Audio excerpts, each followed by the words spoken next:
Lok Sabha speaker పదవి ఎవరిని వరించనుంది? Lok Sabha speaker పదవిపై ఏకాభిప్రాయం కుదిర్చే బాధ్యతను ఎవరికి అప్పగించారు? మ్యాజిక్ ఫిగర్ కూడా దక్కించుకొని బీజేపీకి లోక్సభ స్పీకర్ పదవి చాలా కీలకంగా మారిందా? మిత్రపక్షాల నుంచి బీజేపీ ఎలాంటి సూచనలు తీసుకుంటుంది? ప్రధాని మోదీ ఎలాంటి నిర్ణయం తీసుకోనున్నారు? What's the story?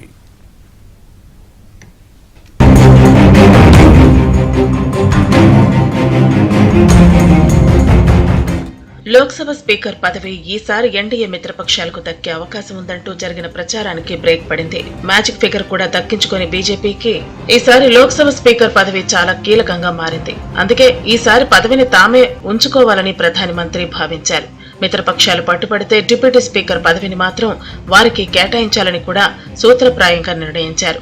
June 26న Lok Sabha తన కొత్త స్పీకర్ను ఎన్నుకోనుంది. కొత్తగా ఎన్నికైన 18వ లోక్సభ సమావేశాలు జూన్ 24 నుంచి జూలై 3 వరకు జరగనున్నాయి.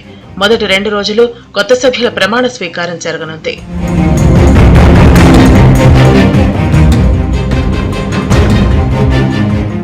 ఈసారి స్పీకర్ పదవికి అత్యంత ప్రాధాన్యత ఏర్పడటానికి అనేక కారణాలున్నాయి. గతంలో 2 సార్లు బీజేపీకి సొంతంగానే మెజార్టీ సీట్లు వచ్చాయి. ఈసారి మాత్రం ఎన్డీఏ మిత్రపక్షాలపై ఆధారపడాల్సిన పరిస్థితి ఏర్పడింది. ఇటీవల ముగిసిన లోక్సభ ఎన్నికల్లో బీజేపీ 240 స్థానాలను మాత్రమే గెలుచుకుంది.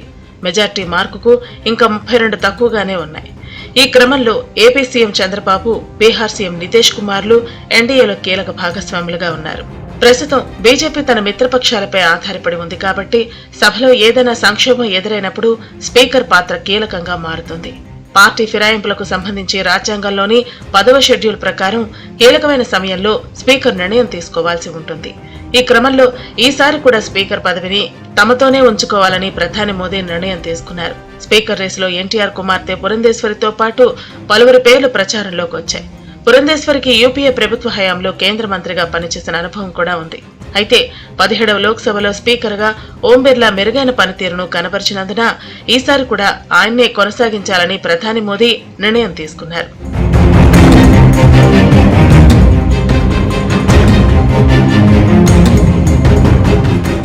ఓం బిర్లా నివాసంలో బీజేపీ అగ్రనేతల కీలక సమావేశం అనంతరం ప్రధాని మోదీతో భేటీ అయినట్లు తెలుస్తోంది. ఓం బిర్లా కూడా ప్రధాని మోదీని కలిసి ధన్యవాదాలు తెలిపినట్లు విశ్వసనీయ వర్గాల సమాచారం. ఈ నేపథ్యంలో సవ్యంగా జరిగితే 26వ తేదీన 18వ లోక్సభ స్పీకర్ గా ఓం బిర్లా ప్రమాణ స్వీకారం చేయడం ఖాయమని బీజేపీ వర్గాలు చెబుతున్నాయి. స్పీకర్ ఎన్నికల నియమావళి రాజ్యాంగంలోని 93వ అధికరణలో స్పష్టంగా పేర్కొన్నారు. పార్లమెంటు సమావేశాలు ప్రారంభమయ్యే ముందు కొత్తగా ఎన్నికైన పార్లమెంటు సభ్యులకు ప్రమాణ స్వీకారం చేయడానికి రాష్ట్రపతి సభలో సీనియర్ సభ్యుడిని ప్రొటెం స్పీకర్ గా నియమిస్తారు. సభ్యుల ప్రమాణ స్వీకారం ముగిసిన తర్వాత కొత్త స్పీకర్ ఎన్నిక ప్రారంభమవుతుంది.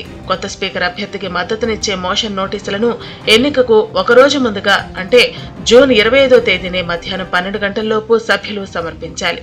లోక్సభ స్పీకర్ సాధారణ మెజార్టీతోనే ఎన్నుకోబడతారు. అంటే సభలో ఉన్న సగానికి పైగా సభ్యులు లోక్సభ స్పీకర్ అభ్యర్థికి ఓటు వేస్తే సరిపోతుంది. స్పీకర్ గా ఎన్నికయ్యే అభ్యర్థులకు ఎలాంటి ప్రమాణాలు లేవు. సభలో సభ్యుడైతే చాలు.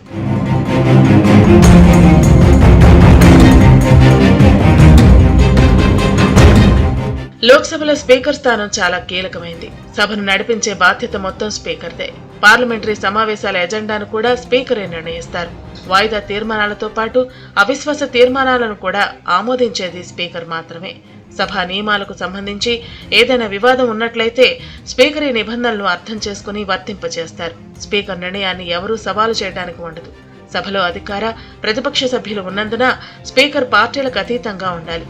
అయితే స్పీకర్ కూడా ఒక నిర్దిష్ట పార్టీకి ప్రాతినిధ్యం వహిస్తూ లోక్సభకు ఎన్నికైన సభ్యుడు కనుక ఈ పాత్ర మరింత ప్రాముఖ్యతను సంతరించుకుంది. స్పీకర్ పాత్రను స్వీకరించడానికి ముందు చాలా మంది పార్టీని విడిచిపెట్టిన సందర్భాలు ఉన్నాయి. నీలం సంజీవరెడ్డి 1967లో 4వ లోక్సభ స్పీకర్ గా ఎన్నికైన తర్వాత కాంగ్రెస్ కు రాజీనామా చేశారు.